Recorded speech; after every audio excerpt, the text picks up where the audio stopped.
એની કુમારી આપણને જે જૈન ધર્મમાં જીનેશ્વર પરમાત્માએ જે વસ્તુની સ્વતંત્રતા અને વર્તમાનમાં આપણને જે પૂજ્ય ગુરુદેવશ્રીના નિમિત્તે આપણે રોજનો સત્સંગ, રોજનો સ્વાધ્યાય, રોજનું એમનું જે આપણને પ્રવચન રૂપી ભાથું મળે છે, એનાથી આપણે આપણા જીવનને જીવતું બનાવવાનું છે.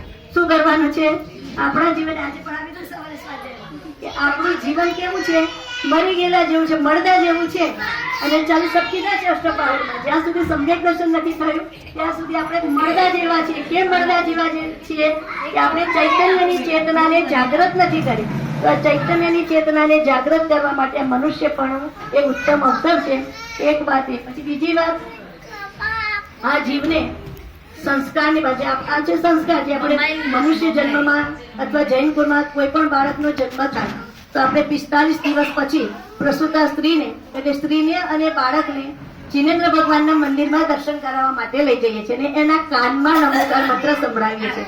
તો શું બતાવે છે કે હે જીવ, તારે કોઈ કુટુંબનું શરણ નથી, તને કોઈ મમ્મી પપ્પાનું શરણ નથી, તને કોઈ દાદા દાદીનું શરણ નથી. આ જીવની શરણ કોણ છે? કે આ જીનેન્દ્ર ભગવાનની વેદીમાં જે બિરાજમાન જે શ્રી સર્વજ્ઞ પરમાત્મા એટલે અર્હંતા શરણમ પવજ્જામિ, સિદ્ધા શરણમ પવજ્જામિ, સાહુ શરણમ પવજ્જામિ અને કેવલી પાણતમ ધમ્મમ શરણમ પવજ્જામિ. અરહંતે શરણમ સિદ્ધે શરણમ. અરહંત ભગવાન મંગલ, અરહંત ભગવાન ઉત્તમ. અને મારે શરણે જવું તો કોના શરણે જવા જેવું છે? કે અનંત સિદ્ધ પરમાત્મા, આચાર્ય ઉપાધ્યાય સાધુ અને કેવલી ભગવાને બતાવેલો ધર્મ એ જ મને શરણરૂપ છે. અને આ સંસ્કારની વાત શા માટે કરવામાં આવે છે? 2 પ્રકારના સંસ્કાર છે. કયા 2 પ્રકારના સંસ્કાર? એક તો અનાદિકાળથી, જેમ કીધું માસીએ કે આ જીવને અનાદિકાળથી પૂર્વ ભવના સંસ્કાર ચાલ્યા આવે છે. જેમ આવે છે બાળ આદિ વય 3નું જ્ઞાન એક નહીં થાય. પછી કોઈ જીવ સર્પ થાય છે, પછી કોઈ જીવ મનુષ્ય છે, કોઈ જીવને તરત જ ગુસ્સો આવે છે, કોઈ જીવને જોતા આપણને પ્રેમ આવે છે. તો આ બધા દરેક જીવ પોતાના પૂર્વ ભવના સંસ્કારો સાથે લઈને આવે છે. તો ક્રોધ આદિ કર્તવ્ય, તો ક્રોધની વધઘટ ને બધું જોવામાં આવે છે. તો દરેક જીવને પોતાના અનાદિકાળના પૂર્વના સંસ્કારો ચાલ્યા છે. એક પૂર્વના સંસ્કારો અને એક વર્તમાનમાં મનુષ્ય જન્મ મળીને વર્તમાનમાં પોતાના કુટુંબ તરફથી, પોતાના ઘરના વ્યક્તિઓ તરફથી પણ એને સંસ્કાર મળે છે. તો 45 દિવસે આપણે જે જીન મંદિરમાં લઈ જવાની જે વિધિ છે એ વર્તમાન નવીન સંસ્કાર બાળકને આપવા માટેની વિધિ છે.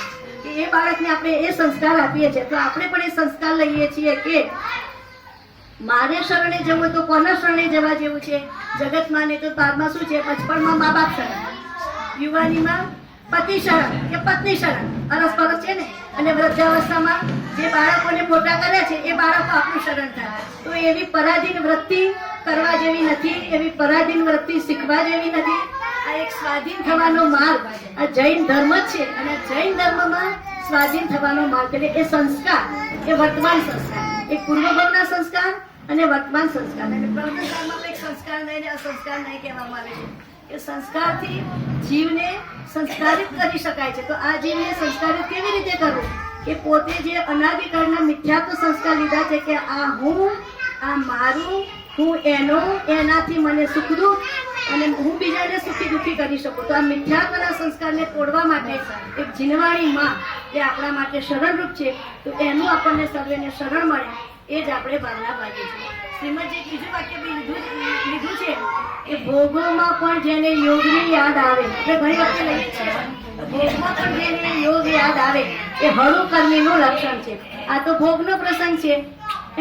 આ બધા દીકરી ઘરમાં જન્મે તો ભોગ બેઠેલા આનંદ પડે. એ આનંદ પ્રમોદ વચ્ચે પણ આપણને આ સત્સ્મૃતિ યાદ આવે, જીનવાણીની યાદ આવે, વાક્યોની યાદ આવે, તો એ પણ એક યોગી થવાનું લક્ષણ છે. આપણામાં પણ આવો યોગ ઉપયોગ જે મારો સ્વભાવ છે એ મારા જ્ઞાન દર્શનને હું નિરંતર જાગૃત કરું, એના માટેનો આ પ્રસંગ છે. આપણા સૌમાં આવી સુતેલી ચેતના જાગૃત થાય એના માટે આપણે ચૈતન્યની ચેતનાને જાગૃત કરવા માટેનો આ પ્રસંગ છે. ઘણું બધું છે પણ સમયને અનુસાર આપણે પણ અહીંયા વિરામ બધાના પરિણામોમાં આકુલિત થાય એના કરતા સમય અનુસાર સમયનું પાલન કરવાનું. ગુરુદેવ સમયસર પણ આપે છે અને સમય સારીને એટલે ટાઈમ ટેબલ પણ આપણને આપણે સમય અનુસારીને ચાલે. ટાઈમ તો ઘણો થઈ ગયો. જીનવાણીને આપણે સુખની